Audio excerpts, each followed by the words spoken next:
C'est avec un immense plaisir, gratitude et humilité que j'accepte aujourd'hui de prendre les rênes du ministère à la condition féminine et aux droits de la femme.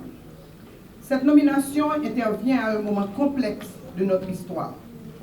Je remercie le Conseil présidentiel pour la confiance placée en moi. Les conditions des femmes se sont récemment dégradées de façon alarmante. Elles subissent violences, déplacements forcés, privations affectant profondément leur quotidien et leur dignité. Ce contexte nécessite une action urgente et déterminée. Nous, femmes haïtiennes, sommes depuis toujours à l'avant-garde des luttes pour la liberté, l'égalité. Malgré les progrès réalisés, nous devons admettre que beaucoup reste à faire pour la mise en œuvre effective des conventions internationales sur les droits des femmes que notre pays a ratifiées. Je tiens à saluer les efforts des organisations de femmes et des précédentes ministres, notamment Mme Laureus, pour leur contribution significative.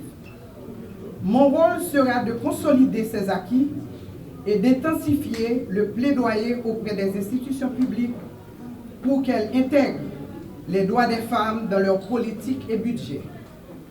Ma méthode de travail sera basée sur la communication constante et l'ouverture. M'ouvert pour tout le monde.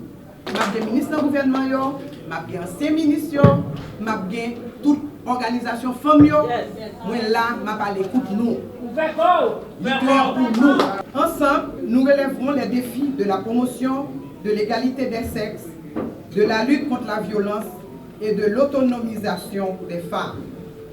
Je m'engage solennellement à être la principale porte-parole des revendications de femmes au sein du gouvernement. Je travaillerai sans relâche pour améliorer la situation des femmes de notre pays en vue de construire un avenir respectueux et digne pour tous. En outre, il est fondamental d'approfondir la réflexion pour renforcer et transformer notre ministère. Je propose de le rebaptiser ministère à la condition féminine, aux droits de la femme et à la famille. Cette transformation, le rôle central de la famille est le noyau fondamental de toute société. En Haïti comme ailleurs, elle joue un rôle crucial dans l'éducation des enfants, la transmission des valeurs culturelles et morales et le soutien émotionnel des individus.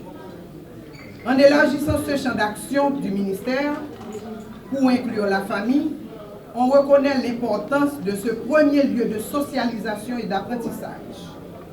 Deuxième raison qui justifie cette transformation, la prévention de la délinquance et de la violence. Les familles stables et soutenues peuvent mieux prévenir la délinquance juvénile et la violence. En intégrant les questions sociales dans le ministère, on pourrait développer des programmes de soutien aux parents, des conseils familiaux et de sensibilisation aux droits et aux responsabilités des membres de la famille, ce qui contribuerait à coup sûr à réduire la délinquance et à promouvoir la cohésion sociale. Troisièmement, il y a le support aux femmes et aux enfants. Les femmes jouent souvent, ou presque en général, le rôle central dans la gestion de la famille. Femmes, c'est pilier société. En se concentrant également sur les aspects familiaux, le ministère pourrait offrir des ressources et des services qui aident les femmes à équilibrer leur rôle professionnel et familiaux, garantissant ainsi leur émancipation et leur bien-être, ainsi que celui de leurs enfants. Lutte contre le banditisme et la crise sociale. Une grande partie de la crise du banditisme en Haïti est nourrie par la délinquance des jeunes des zones défavorisées.